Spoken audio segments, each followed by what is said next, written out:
Bismillahirrahmanirrahim. Today our topic is force and Newton's law. That is our fourth chapter, lecture number 4, and that is the force and Newton's law. कि हमारी force और Newton's law के दरमियान क्या relation है, Newton's law क्या कहता है और हमारी फोर्स जो है वो क्या कहता है.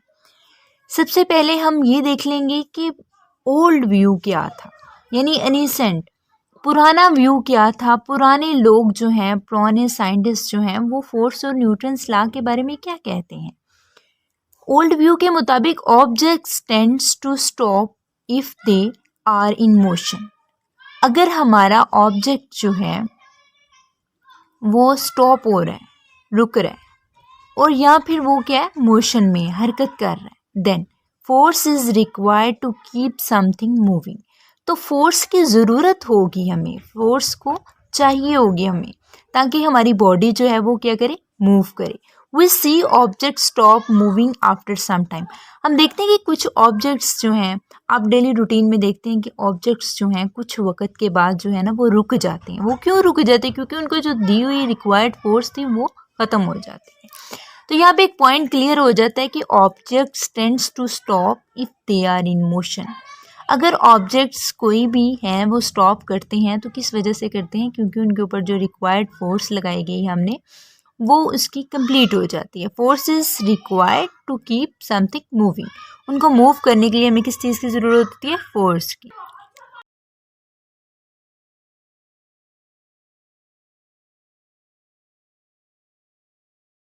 उसके बाद हम आते हैं नेक्स्ट पॉइंट पे. नेक्स्ट पॉइंट है मॉडर्न व्यू. ये ओल्ड व्यू पहले हमने पढ़ा है ना, अब हम पढ़ेंगे कि मॉडर्न व्यू क्या है, मतलब जदीद दौर की ये व्यू है वो क्या कह रहा है. उसके मुताबिक object tend to remain in their initial, sorry यहाँ पे लिखना था, ठीक है, TH. Objects tends to remain in their initial state, force required to change position. हमारे ऑब्जेक्ट जो हैं वो रिमेन अपनी एक ही पोजीशन में रहेंगे. उनको मूव करने के लिए, उन्हें एक जगह से दूसरी जगह जाने के लिए हमें किस चीज़ की ज़रूरत होगी? हमें एक मीडियम की, एक मोशन की ज़रूरत होगी. ऑब्जेक्ट कभी भी हरकत नहीं कर सकेंगे जब तक हमारे पास क्या ना हो, मोशन ना हो. Third point is that what is motion, inertia. Inertia क्या है? अच्छा, जहाँ पे भी हम फोर्स की बात करेंगे ना, हम छोटी क्लासेस में भी जहाँ भी फोर्स की बात करेंगे वहाँ इनर्शिया ज़रूर आ टपकेगा. तो सबसे पहले हम इनर्शिया को पढ़ लेते हैं कि इनर्शिया होता क्या है. ठीक है, ये शॉर्ट क्वेश्चन भी बहुत इंपॉर्टेंट है, एज MCQs भी बहुत इंपॉर्टेंट है. सो हम सबसे पहले इसको समझ लेते हैं कि what is inertia. Resistance to change in motion called inertia. कोई भी चीज़ मूव कर रही है, कोई भी बंदा जा रहा है, कोई भी चीज़ जा रही है, कोई भी गेंद लाइक, कोई भी हमने बॉल फेंक दी है, कोई चीज़, कोई भी चीज़ हो सकती है, हमने उसको फेंक दिया, उसके रास्ते में जो रुकावट पैदा होती है उसको इनर्शिया कह देते हैं. ठीक है, एक बॉल जा रही है, उसके आगे कोई चीज़ आ जाती है ना, पत्थर आ जाता है, कोई चीज़, वो रुक जाती है, वो रेजिस्टेंस क्रिएट होगी ना. रुकावट को इंग्लिश में कहते हैं, साइंस में कहते हैं रेजिस्टेंस. तो उसके आगे रेजिस्टेंस क्रिएट होगी तो उसको हम क्या कह देंगे? इनर्शिया. ठीक है, तो जहाँ पे इनर्शिया है आपने समझ जाना कि यहाँ पे क्या मोशन में हुई है पैदा, रुकावट पैदा होगी. More inertia mean it is harder to make body accelerate or de-accelerate. यानी अगर इनर्शिया बहुत ज़्यादा होगा तो इसका मतलब है हमारी बॉडी बहुत मुश्किल से या तो एक्सेलरेट कर रही होगी या फिर क्या करेगी, रुक जाएगी. ठीक है, उसके बाद हम आते हैं अपने मेन पॉइंट पे, जो पेपर्स के लिहाज से भी बहुत इंपॉर्टेंट है, समझने के लिहाज से भी बहुत इंपॉर्टेंट है, और फिजिक्स इसके बगैर कंप्लीट ही नहीं है. ठीक है, तो ये पॉइंट है Newton's first law of motion. Newton first law of motion जी क्या कहता है? An object will remain at rest or move with constant velocity unless acted upon by a net force. ठीक है, unless by acting upon a net force. जी, तो वो कहता है कि हमारा ऑब्जेक्ट जो है वो रेस्ट की हालत में ही रहेगा. न्यूटन फर्स्ट लॉ कहता है कि अगर हमारा कोई भी जिस्म है, कोई भी चीज़ है, रेस्ट की हालत में रहेगी. या फिर मूव ही करती रहेगी, ऐसे मूव ही करती रहेगी, या तो रेस्ट में रहेगी या फिर मूव करती रहेगी। कब तक? जब तक कोई बाहर से कोई बंदा आके उसको मूव आउट नहीं करवाता, उसको हरकत नहीं देता, उसको हिलाता नहीं जुलाता नहीं, वो अपनी ओरिजिनल हालत में रहेगी, वो नहीं मूव आउट करेगी। यहाँ पे एक बात जो है वो नोट करने वाली है, ये मैंने हाईलाइट किया है, ये इसीलिए किया है कि एक बात नोट करना, Newton first law holds only inertial frames.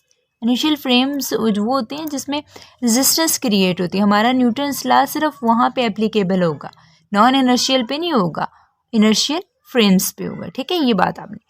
उसके बाद आ जाता है 5 पॉइंट नंबर 5, जिसमें कहता है acceleration is directly proportion to force. इसका मतलब है जैसे ही हमारा एक्सेलरेशन बढ़ेगा हमारी फोर्स भी क्या हो जाएगी, इंक्रीज हो जाएगी।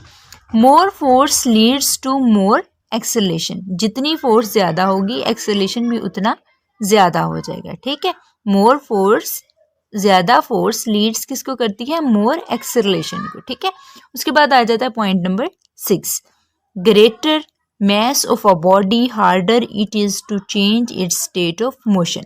जितनी ज़्यादा हमारी ग्रेटर, ग्रेटर कह रहा है ना, ये मैंने हाईलाइट कर दिया, ग्रेटर हाईलाइटर से भी इसको कर देती हूँ हाईलाइट, ताकि आप लोगों को अच्छे से समझ आ जाए। ये जी, तो इसमें कह रहा है कि जितना ज़्यादा हमारा मैस ग्रेटर होगा, हम इतनी मुश्किल होगी बॉडी को चेंज करना अपनी स्टेट को। ज़ाहिर है जितना ज़्यादा वज़न होगा किसी चीज़ का उसको हिलाना उतना ही मुश्किल होगा। अपनी मिसाल ले लें जनाब जी, तो एक्सेलरेशन क्या है, इन्वर्सली प्रोपोर्शनल 1/m की। ठीक है, अगर हम इसको कंबाइन कर देते हैं ऊपर वाली इक्वेशन को नीचे वाली इक्वेशन को, तो एक्सेलरेशन डायरेक्टली प्रोपोर्शनल किसके आ जाएगा, F/m की। ठीक है, तो इसको हम ऐसे भी लिख सकते हैं, F इज इक्वल है m a की। कैसे, ये m और ये एक दूसरे से मल्टीप्लाई हो गया, ये कांस्टेंट k, ठीक है, ये इक्वल का साइन आ गया। अच्छा, उसके बाद आते हैं हम 7 पॉइंट पे, that is the Newton second law of motion, जिसको मैंने बस सिंपली कर दिया, ज़्यादा नहीं मैंने किया। तो हमारा एक्सेलरेशन ये वाला, इसको F इज इक्वल है m a, वही चीज़ मैंने फिर डिफाइन कर दी जो कि सेकेंड लॉ ऑफ क्या है, Newton second law of F is equal m a, Newton law यही कहता है। उसके बाद आ जाते हैं पॉइंट नंबर 8 पे। तो पॉइंट नंबर 8 में वो क्या कहता है फोर्स बराबर है ma के, that is one relation between 3 independent quantities. कितनी क्वांटिटीज में, 3 क्वांटिटीज में इंडिपेंडेंट रिलेशन, जो किसी भी चीज पे डिपेंड नहीं करता। कौन कौन सी हैं जी, मैस है, एक्सेलरेशन है और फोर्स है। For it we measure it separately, इसी वजह से हम एक्सेलरेशन को, मैस को, फोर्स को सेपरेटली, अलग अलग जो है ना वो क्या करते हैं, स्टडी करते हैं। ठीक है, सबसे पहले आ जाते हैं एक्सेलरेशन पे। तो एक्सेलरेशन क्या होता है, एक्सेलरेशन जी, तो सबसे पहले एक्सेलरेशन पे आ जाता है। एक्सेलरेशन में कहता है acceleration measured in observing rate of change of the velocity. Acceleration basically क्या होता है, हमारी वेलोसिटी में जब चेंज आ जाता है ना, यानी कि हमारे पास इनिशियल वेलोसिटी है और एक फाइनल वेलोसिटी है, उनको आपस में जो उनका फ़र्क है ना, ठीक है, उसको क्या कहते हैं, हम एक्सेलरेशन कहते हैं। Acceleration measured in observing rate of change of velocity. Velocity के चेंज होने को क्या कहते हैं, एक्सेलरेशन कहते हैं। मैस क्या होता है, mass is measure in amount of matter in a body. किसी भी जिस्म में जितनी भी मादे की मिकदार है उसको हम मैस कह देंगे। ठीक है, फोर्स क्या होती है, तीसरा पॉइंट है force, due to gravity, repulsion etcetera is called a force. Force अब किस वजह से प्रोड्यूस होती है, ग्रेविटी की वजह से। ग्रेविटी क्या होती है, ऊपर से कोई चीज़ें जब फेंकी जाती हैं नीचे, तो नीचे जो चीज़ उसे खींच रही होती है, कशिश, उसको कहते हैं ग्रेविटी।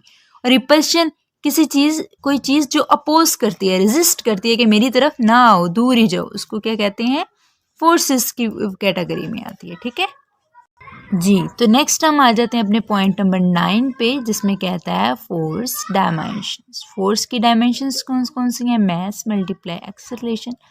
ये मैस लिख लिया और ये एक्सेलरेशन। मैंने आपको प्रीवियस जो लेक्चर उसमें बताया था कि एल जो है वो किसको डिनोट करता है और टी किसको डिनोट करता है, सेकंड माइनस स्क्वायर में है ना, तो ये और एल हमारे पास क्या होगा, मैस हो जाएगा। ठीक है, मैस सेकंड पर स्क्वायर उसकी जगह पे याद जी। तो ये पॉइंट जो है ये बहुत इम्पॉर्टेंट है पेपर के लिहाज से भी, एमसीक्यूज के लिहाज से भी, वैसे भी हमेशा फिजिक्स को तैयार करने के लिए इसमें कहता है 1 न्यूटन इक्वल होती है 1 kilogram dot metre by second square. ठीक है, 1 न्यूटन किसके इक्वल होता है 1 किलोग्राम मीटर पर स्क्वायर सेकंड स्क्वायर। ठीक है, ये बात भी आपने याद रखी। उसके बाद आ जाते हैं हमारे पॉइंट नंबर 10 पे। हमारे 10 पॉइंट्स हो गए हैं। उम्मीद करती हूँ कि आपको जो बाकी पॉइंट्स हैं वो भी अच्छे से याद हो गए। अब 10 पॉइंट पे आते हैं। इसमें कहता है फोर्स कैन बी इंटरनल और एक्सटर्नल। हो सकता है आपकी फोर्स इंटरनल हो सकता है आपकी फोर्स क्या हो एक्सटर्नल, अंदर वाली फोर्स हो सकता है आपकी फोर्स बाहर वाली हो। ठीक है, for example mutual attraction of atoms. Atoms की आपस में जो कशिश होती है ना उसको mutual attraction of atoms with in blocks of would called the internal force. क्या कहलाता है, ब्लॉक्स की इंटरनल फोर्स कहलाती है। समथिंग पुश द वुड और एक्सटर्नल इज एक्सटर्नल। वो कहते हैं कोई चीज़ आपको आपकी बॉडी को दूर पर फेंक रही है वो एक्सटर्नल हो जाएगी। जो आपकी बॉडी को अपनी तरफ अट्रैक्ट कर रही है, बुला रही है कि आ जाओ, वो क्या कहलाएगी इंटरनल। दो मेन डिफरेंस हैं। इंटरनल वो जो चीज़ों को अपनी तरफ खींचता है और एक्सटर्नल का मतलब जो अपनी चीज़ों को परे धकेलता है उसको एक्सटर्नल कहते हैं। उसके बाद आ जाते हैं हम अपने पॉइंट नंबर 11 पे। Forces are vectors so added vectorially. अब वो कहते हैं कि हमारी जो फोर्सेस होती हैं वो वेक्टर्स होते हैं जिनकी डायरेक्शन भी है क्या है मैग्नीट्यूड भी है, इसीलिए हम इनको क्या करते हैं वेक्टरली ऐड करते हैं, जमा करते हैं। सो इसके ऊपर ये देखें वेक्टर लगाया हुआ है, ये साइन जो होता है ना इसको कहते हैं वेक्टर का sign. Force equal to force 1 2 3 और ऊपर देखें वेक्टर लगाया हुआ है। ठीक है, सो ऑन कुछ भी हो सकते हैं ज़्यादा सर। डेट्स मीन इसका मतलब है कि एक्स वेक्टर पोजीशन वेक्टर या horizontal component eight separately and vertical component eight separately. आपने कभी ऐसे करके डायग्राम देखी होगी, ये रिजल्टेंट वाला F X square plus F Y square ये हमने पढ़ा था 9th क्लास में। ठीक है, वैसे ये रिजल्टेंट वाला वही वाली चीज़ें आ गई। ठीक है, एक एक्स एक्सिस पे है ये एक्स एक्सिस पे, ये वाई एक्सिस पे। अच्छा, उसके बाद आ जाते हैं हम पॉइंट नंबर 12 पे। पॉइंट नंबर 12 जो है वो बड़ा इंपॉर्टेंट है। कैसे, अब देखते हैं जी। Gravity act directly on mass of a body. हमारी ग्रेविटी जो है वो फौरन से पहले किस पे एक्ट करती है, हमारी बॉडी पे। ठीक है, अब body mass m1 experience the force.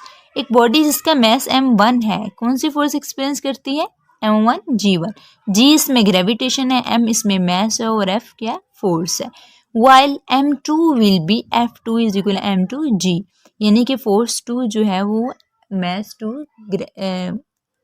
ये क्या ग्रेविटी को जी, ठीक है, जी को करती है एक्सेलेरेशन जो होता है। अब जी क्या है, जी इज एक्सेलेरेशन। जी हमारा क्या है, ये एक्सेलेरेशन है, एम एस है, एफ फोर्स है। जी हमारा स्मॉल भी हो सकता है और क्या बड़ा भी हो सकता है, बिग या स्मॉल।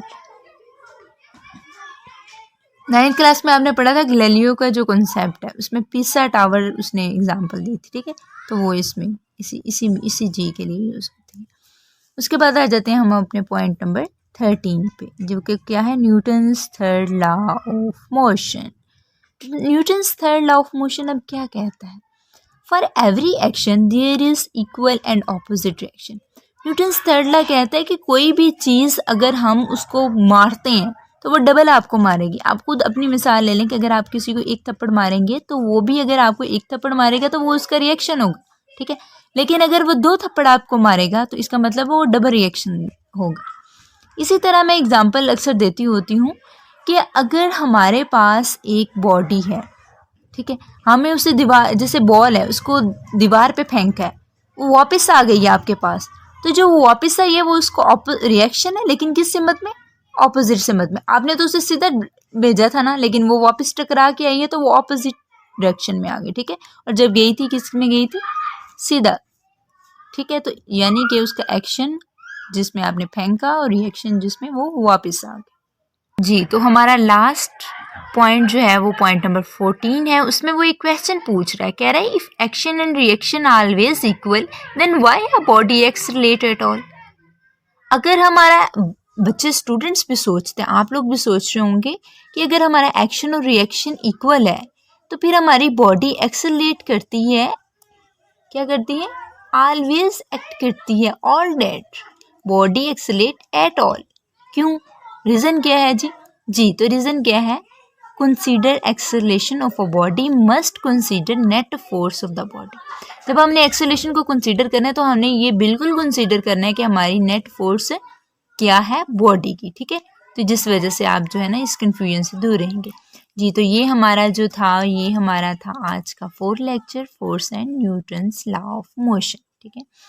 मिलते हैं नेक्स्ट वीडियो के साथ, तब तक अपना बहुत सारा ख्याल रखें, अपने प्यारों का ख्याल रखें और मुझे अपनी दुआओं में याद रखें। अल्लाह हाफिज़, टेक केयर।